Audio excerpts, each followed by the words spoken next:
Welcome to Yash academy YouTube channel.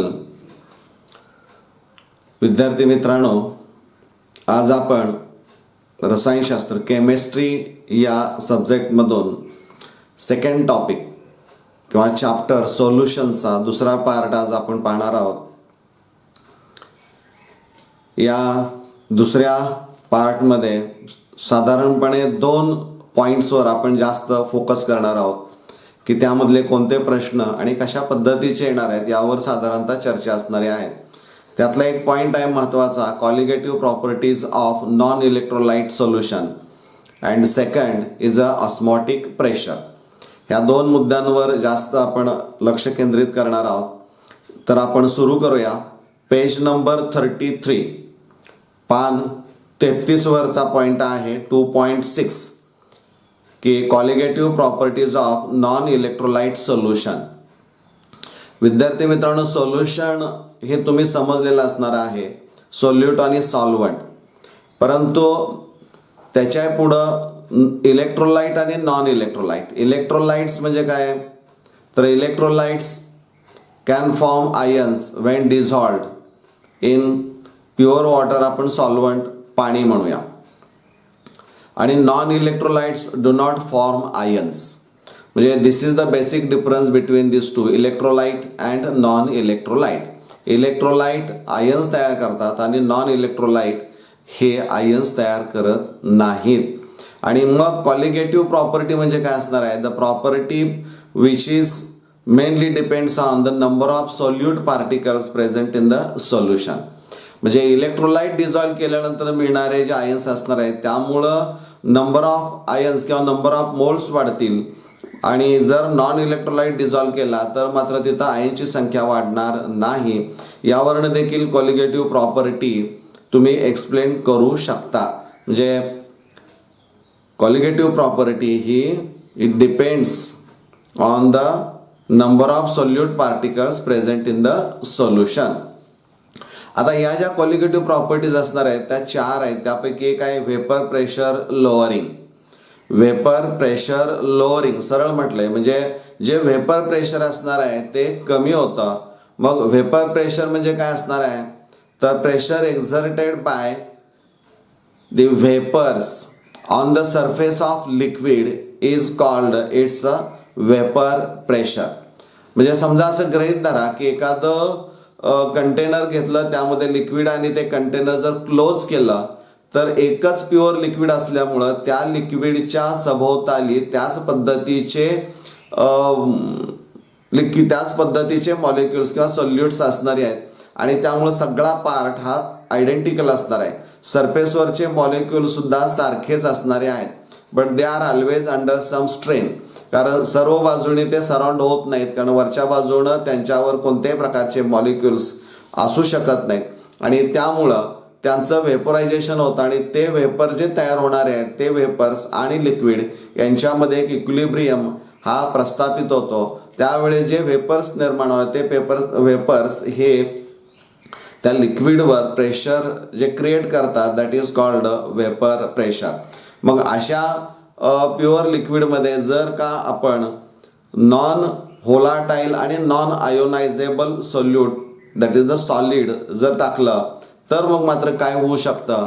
तर ज्यावेळी असं होईल त्यावेळेस त्या सरफेसवर काही हे सॉलिड पार्टिकल्स तुम्हाला दिसतील आणि त्यामुळं तो सरफेस थोडासा ऑक्युपाय केला गेला असल्यामुळं हे जे सोल्युशन्स तयार झालेलं असणार आहे त्यातले जे लिक्विड्स असणारे आहेत प्युअर लिक्विड हे तितकंसं व्हेपर्स निर्माण करू शकणार नाहीत. आणि त्यामुळं जे प्रेशर त्या सरफेसवर वेपरचं निर्माण होणार आहे ते कमी होणार आहे. आणि त्यामुळं आपण असं म्हणू शकतो की vapour pressure of solution is less than the pure liquid.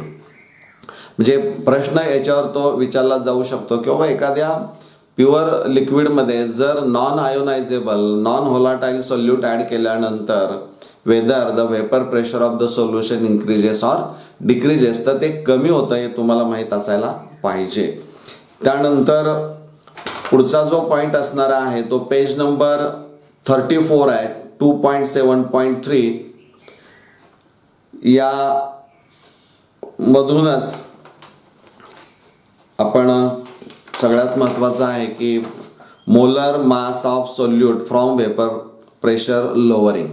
विद्यार्थी मित्रांनो, यावर एक प्रश्न विचारला जातो, derive A relationship between the relative lowering of vapour pressure and molar mass. म्हणजे हमखास डेरिव्हेशन 2 मार्कासाठी मोलर मास, मग ते मोलर मास तुम्ही लोअरिंग ऑफ वेपर प्रेशर असेल किंवा freezing point, depression in freezing point असेल किंवा बॉइलिंग पॉईंट इलेव्हेशन असेल किंवा ऑस्मॉटिक प्रेशरवरून असेल, यावर साधारणतः 2 मार्काचं एक डेरिव्हेशन, शॉर्ट डेरिव्हेशन. त्यासाठी तुम्हाला ते सगळे केमिकल फॉर्म्युली जी असणार आहेत मॉलिक्युलर मास कॅल्क्युलेट करण्याची ती पाठ करा किंवा ती लक्षात ठेवा. त्यामुळं तुम्हाला कुठेही अडचण येणार नाही. म्हणजे हा एक भाग त्यातला महत्त्वाचा असेल. त्यानंतर बॉइलिंग पॉईंट इलेव्हेशन असणार आहे, पेज नंबर 35 2.8 असणार आहे तो. बॉइलिंग पॉईंट इलेव्हेशन म्हटलं म्हणजे बॉइलिंग पॉईंटचं इलेव्हेशन होतं म्हणजे बॉइलिंग पॉईंटमध्ये वाढ झालेली आपल्याला पाहायला मिळते. म्हणजे इथं boiling point of solution is a greater than the boiling point of pure solvent. म्हणजे जर पाणी आपण घेतलं, त्या पाण्याचा बॉइलिंग पॉईंट 100 डिग्री सेल्सिअस जर गृहीत धरला आणि त्याच्यामध्ये जर एखादं सोल्यूट किंवा सॉलिड नॉन व्होलाटाईल टाकलं तर त्याचा बॉइलिंग पॉईंट काय होतो, वाढतो. त्यामुळं साधारणपणे आपण असं म्हणूया की सुक्रोज घेतला आणि पाण्यामध्ये टाकलं तर sucrose forms hydrogen bonding with water, आणि त्यामुळं ज्यावेळी आपण त्या सोल्युशनचं बॉइलिंग पॉईंट काढू त्यावेळेस तुमच्या लक्षामध्ये येईल की तिथं पाण्यापेक्षा जास्त टेम्परेचर आपल्याला पाहायला मिळेल. म्हणजे boiling point of the solution is a greater than the boiling point of pure solvent. असं का होतं तर ते हायड्रोजन बॉन्डिंगमुळे ते मॉलिक्युल्स काय केले गेले, बांधले गेलेले असणारे आहेत. So first you have to break the hydrogen bond आणि मग ते सॉल्वंट जे असणार आहे त्याचा बॉइलिंग पॉईंट तुम्हाला वाढलेला दिसेल. लक्षात घ्या. याच्यामध्ये रिलेशन जे असणार आहे delta TB is equal to KB into M. म्हणजे केबीला काय म्हणतात तर मोलर इलेव्हेशन कॉन्स्टंट किंवा इव्हिलोस्कोपिक कॉन्स्टंट, त्याचं युनिट लक्षात ठेवणं आवश्यक असणार आहे असं मला वाटतंय. त्यानंतर पेज नंबर 37 पान 37 जे असणार आहे त्यावर एक पॉइंट आहे, तो पॉइंट महत्वाचा आहे.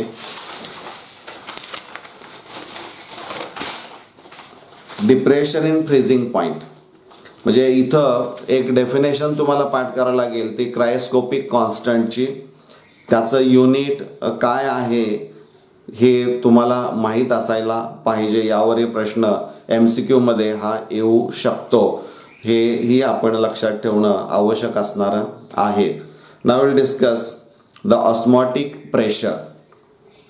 ऑस्मॉटिक प्रेशरमध्ये ऑस्मॉसिस, सेमी परमिएबल मेम्ब्रेन असेल किंवा isotonic solution, hypertonic solutions, hypotonic solutions असणारी आहेत किंवा रिव्हर्स ऑस्मॉसिस म्हणून प्रकार असणार, या सगळ्या गोष्टी त्याच्यामध्ये येणाऱ्या आहेत. म्हणजे ऑस्मॉटिक प्रेशर जे असणार आहे ते डिफाईन ऑस्मॉटिक प्रेशर म्हणून विचारू शकतील किंवा डिफाईन ऑस्मॉसिस विचारतील. Unidirectional flow of solvent molecules जे असणार आहे दॅट इज द ऑस्मॉसिस. आणि हे unidirectional flow of solvent molecules हे कुठं होता तर जिथून सेमी परमिएबल मेम्ब्रेन मधून ते पास होतात. सिलोफेन सारखा हा सेमी परमिएबल मेम्ब्रेन वापरला जातो कारण it allows only solvent molecules to pass through. आणि त्यामुळं ती ऑस्मॉसिसची व्याख्या तुम्हाला माहीत असायला पाहिजे. त्यामुळं फ्लो जो असणार आहे, flow of net flow of solvent molecules, तो सॉल्वंट टू सोल्युशन किंवा low concentration solution to high concentration solution अशा पद्धतीनं पाहायला मिळतो. हे आपण लक्षात ठेवायचं आहे. म्हणजे ह्या व्याख्या ज्या असणार आहेत त्या जाता जाता तुमच्या लक्षामध्ये राहतील, सहज, फार अवघड नाहीत. त्यानंतर पेज 40 पानावर 2.10.3 आयसोटॉनिक सोल्युशन असं म्हटलेलं आहे. विद्यार्थी मित्रांनो, isotonic solution having the same osmotic pressure. Osmotic pressure इथं सेम असणार आहे. उदाहरण एक देतो तुम्हाला. एक पीनट घेतला समजा आणि आपण सॉल्ट सोल्युशनमध्ये ठेवला तर त्या पीनटमध्ये असणारं पाणी काय होतं, त्या सॉल्ट सोल्युशन बाहेर येतं. ज्यावेळी बाहेर येतं तर काय येतं, तर बाहेरचं कॉन्सन्ट्रेशन हे जास्त आहे आणि त्यामुळं higher concentration shows the hypertonic solution असं आपण म्हणतो. आणि जर त्या पीनटमध्ये बाहेरून पाणी जर आत त्या पीनटमध्ये शोषून घेतलं असेल तर ते पीनट स्वेल झालेलं, फुगलेलं असं आपल्याला दिसेल. याचा अर्थ तिथं डायल्यूट सोल्युशन तयार झालेलं असणार आहे आणि म्हणून हायपोटॉनिक म्हणजे डायल्यूट सोल्युशन किंवा more dilute solution always shows the hypotonic त्याला आपण म्हणतो. आणि हायर कॉन्सन्ट्रेशन जर असेल तर ते hypertonic solution. This is the difference between these two factors. and isotonic having the same osmotic pressure. या पद्धतीने जर लक्षात ठेवलं तर पाठ करण्याची गरज तुम्हाला लागणार नाही आणि यावर हमखास प्रश्न डेफिनेशन स्वरूपामध्ये हा येऊ शकतो. त्यानंतर osmotic pressure and concentration of the solution. एक शॉर्ट डेरिवेशन पाय इज इक्वल टू MRT तुम्हाला माहीत असायला पाहिजे, कारण molar mass of the solute can be calculated with the help of osmotic pressure because it is one of the colligative property. आणि त्यामुळं हाही आर्टिकल किंवा जो सब युनिटचा पार्ट असणार आहे तो आपण लक्षात ठेवणं आवश्यक असणार आहे. त्याचा फॉर्म्युलाही आपण लक्षात ठेवावा. ते एका कागदावर सगळे फॉर्म्युले घ्यावेत. त्यानंतर रिव्हर्स ऑस्मॉसिस असं म्हटलेलं आहे. रिव्हर्स ऑस्मॉसिस म्हणजे काय असणार आहे, तर pressure larger than the osmotic pressure. म्हणजे जे सोल्युशन असणार आहे त्या सोल्युशनच्या बाजूला किंवा त्याच्यावर जर प्रेशर आपण ऑस्मॉटिक प्रेशरपेक्षा जास्त अप्लाय केलं तर it causes the reverse osmosis. म्हणजे इथं उलट सॉल्वंट मॉलिक्युलचा फ्लो आपल्याला पाहायला मिळतो आणि त्यापासून प्युअर सॉल्वंट हे मिळतं. So this process is used in the purification of water. घरामध्ये RO सिस्टीम प्युरिफिकेशन किंवा प्युरिफायर बसवला असेल तर रिव्हर्स ऑस्मॉसिस प्रोसेस ही तुम्हाला त्यामध्ये पाहायला मिळते असं मला वाटतं. विद्यार्थी मित्रांनो, पान 42 वर 2.11.1 आहे व्हॅन्टॉफ फॅक्टर I. तिथून पुढचा जो सगळा पार्ट असणार आहे तो पूर्णपणे डिलीट केलेला गेलेला आहे आणि त्यामुळं त्याकडं तुम्ही बघू नये. फक्त या वर्षापुरताच या परीक्षेसाठीच फक्त तो नॉन इव्हॅल्युएटिव्ह पार्ट असणारा आहे. त्यामुळं 2.11.1 व्हॅन्टॉफ फॅक्टर I पासून पुढं काही वाचायच्या भानगडीत पडू नका. जेवढ्या गोष्टी तुम्हाला सांगितलेल्या आहेत त्यावर तुम्ही फोकस केला तर ते अधिक बरं होईल असं मला वाटतंय. विद्यार्थी मित्रांनो, काही प्रश्न तुमच्या समोर सांगतोय त्यावर तुम्ही लक्ष केंद्रित करावं. यामध्ये MCQ असा विचारला जाऊ शकतो. खूप सोपा आहे म्हटलं तर अवघड पण आहे. Which of the following is a colligative property? 4 options are given to you. One is osmotic pressure, second boiling point, third vapor pressure, and fourth that is the D is the freezing point. म्हणजे ABCD असे 4 options दिलेले आहेत आणि मग तुम्हाला colligative property ज्यावेळेस आपण म्हणू त्यावेळेस तुमच्या लक्षामध्ये येईल की वेपर प्रेशर लोअरिंग आहे, freezing point depression in freezing point असणार आहे किंवा बॉइलिंग पॉईंट इलेव्हेशन असणार आहे आणि ऑस्मॉटिक प्रेशर असणार आहे. हे चारही नावं तुम्हाला इथं दिसतील, परंतु त्यामधलं स्पेसिफिकेशन जर तुमच्या पाहिलं तर बॉइलिंग पॉईंट असं म्हटलंय, पण boiling point elevation is the colligative property असणार आहे, नुसतं बॉइलिंग पॉईंट नाही. तर त्यामुळे या 4 पैकी osmotic pressure is the correct answer of this question. किंवा असा प्रश्न असेल की what type of deviation is a shown by a mixture of ethanol and acetone. तुम्हाला वाचताना लगेच कळेल की काय रे, हे राऊल्स लॉवरचं आहे का, पॉझिटिव्ह का निगेटिव्ह डेव्हिएशन सांगायचं आहे, याचं कारण पण तुम्हाला लिहायचं आहे. मग असं ज्यावेळेस असेल त्यावेळेस विद्यार्थी मित्रांनो लक्षात घ्या की त्यांची केमिकल फॉर्म्युली काढा.